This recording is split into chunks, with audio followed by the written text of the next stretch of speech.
원시 공산제, 고대 노예제.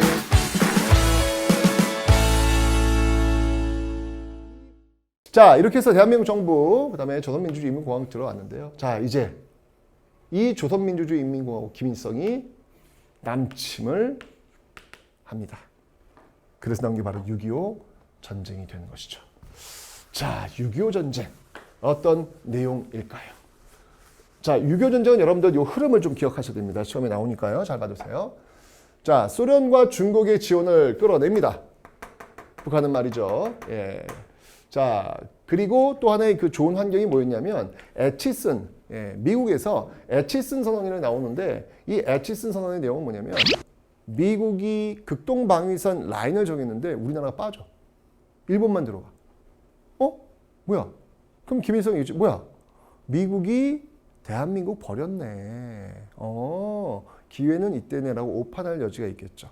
그런 과정에서 소련의 탱크라든지 중국의 조선 의용군이라든지 군대 지원을 받아가지고 착착착 준비를 하다가 드디어 1950년 6월 25일 1950년 6월 25일 동족상전의 비극을 일으키게 됩니다.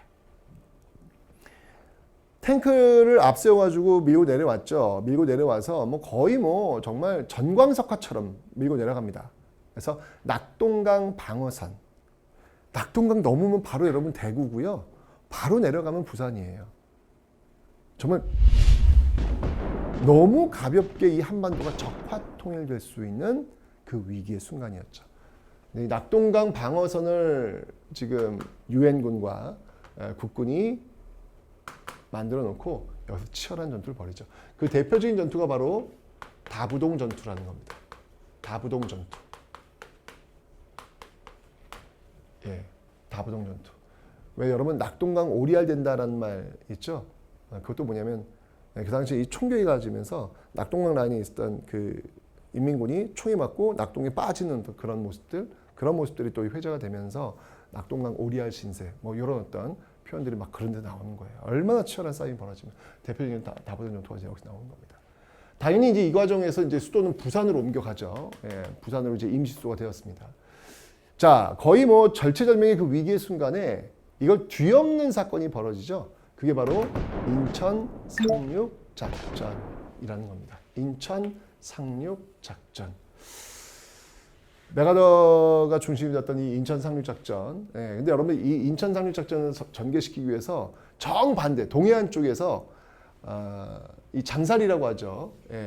장사리 이쪽에서 학도병들이 중심이 되어 가지고 이 동해안으로 이제 그 북한의 인민군 그 기지를 침투하는 그 작전이 수행이 됩니다. 그러니까 시선을 이쪽으로 완전 동해안 쪽으로 돌리기 위해서, 그러니까 인천 상륙 작전을 전개시키기 위해서 완전히 동해안 쪽에서 이와 같은 어떤 그 작전을 전개했던 것이죠. 그때 이 학도병들이 정말 많이 죽었어요. 자, 어쨌건 이 인천 상륙 작전은 성공을 했고요. 자, 다시 이제 국군들이 유엔군과 함께 북쪽으로 올라갑니다.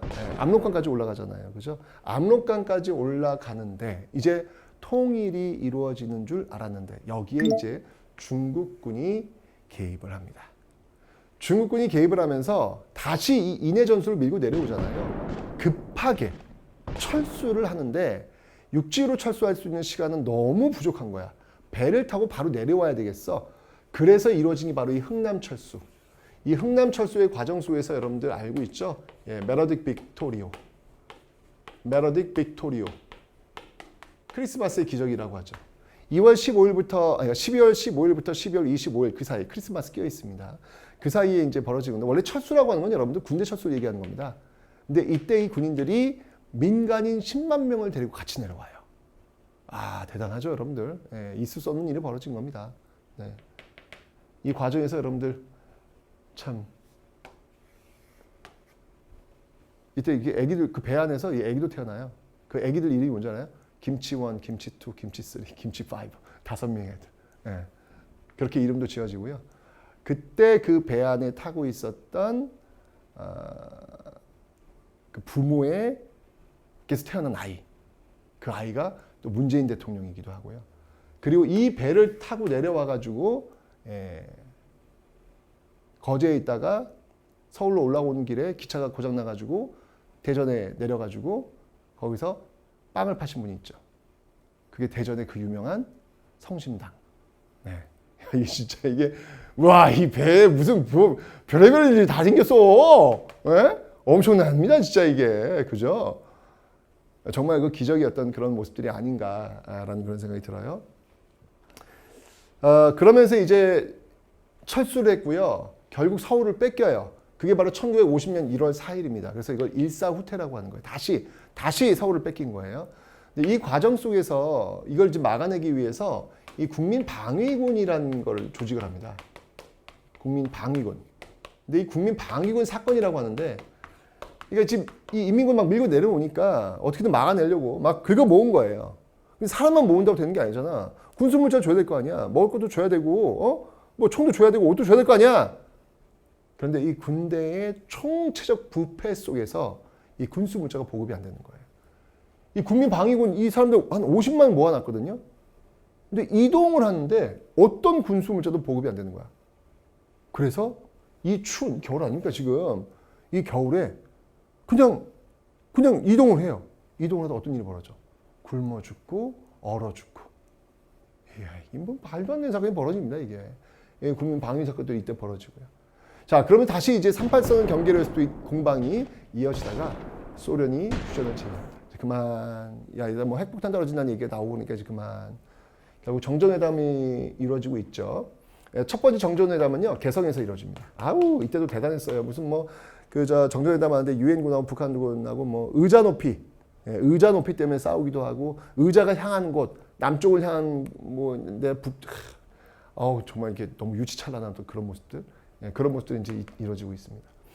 자, 그런데 이제 이승만 정부는요 왜 정전을 해, 왜 휴전을 해? 끝까지 싸워야지. 이왕 시작한 거 끝을 봐야지. 라고 하면서 이 정전협정을 하고 있는, 왜냐면 여기는 이제 우리 정부가 여긴 들어가지 않습니다. 왜냐면 모든 군사권을 유엔에 넘긴 상태이기 때문에 여긴 들어가질 않아요. 그러면서 이제 이렇게 반대를 하는 거예요. 그래서 반공포로를 석방합니다. 이거 왜 했냐면 지금 소련 측 소련 측에서도 포로가 있을 것이고, 그다음에 북측에서 포로가 있을 거고, 남측에서 포로가 있을 거 아니야.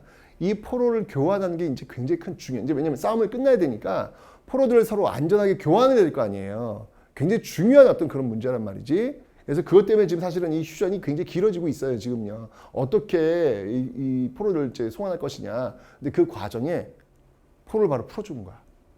나는 공산당이 싫어요 라는 포로들은 다 풀어준 거야. 단독으로, 이승만 정부 단독으로.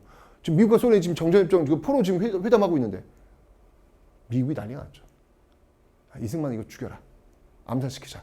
라는 이야기가 있을 정도로 아주 심각한 어떤 그런 문제가 발생을 한 거죠. 그러니까 이승만 정부는 지금 배수진을 친 거예요. 이렇게까지 포로를 석방, 극단적인 방법을 선택하면서 정전협정을 이제 막아내려고 지금 했던 것이죠. 결국은 미국이 사실 이승만 빼고 대안이 없거든. 미국으로서는. What do you want? 너 뭘 원하니? 그때 이제 이승만 정부가 두 개를 요구하죠. 전쟁 끝나더라도 미국은 여기 남아있어라. 전쟁 끝나더라도 우리 경제 먼저 해달라. 이 두 가지. 이거 지켜주면은 뭐 더 이상 스트라이크는 안 일으키겠다. 그래가지고 결국 오케이 해가지고 정전협정이 이루어지게 되는 것이죠. 그러면서 DMZ, 비무장지대가 설정이 되어서 지금까지 이어지고 있는 겁니다. 전쟁 끝나자마자 바로 이제 아까 약속했던 그 한미 상호 방위 조약, 지금 우리나라에 미군이 있는 그 출발이 바로 여기서부터 나오게 되는 것이죠. 이게 바로 이제 6.25 전쟁의 흐름이었습니다. 여러분들, 우리가 이 1945년 8월 15일부터 1953년 7월 27일 이 전쟁의 어떤 그 과정까지 한번 쭉 한번 살펴봤는데요.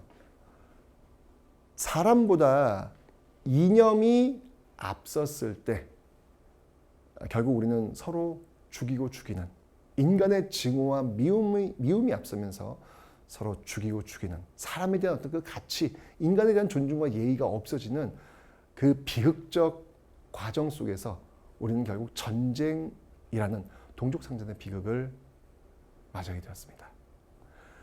이런 엄연한 역사적 사실이 있음에도 불구하고 지금 혹시 우리는 나랑 생각이 다르다는 이유만으로 증오의 이야기를, 미움의 표현을 하고 있는 것은 아닌지.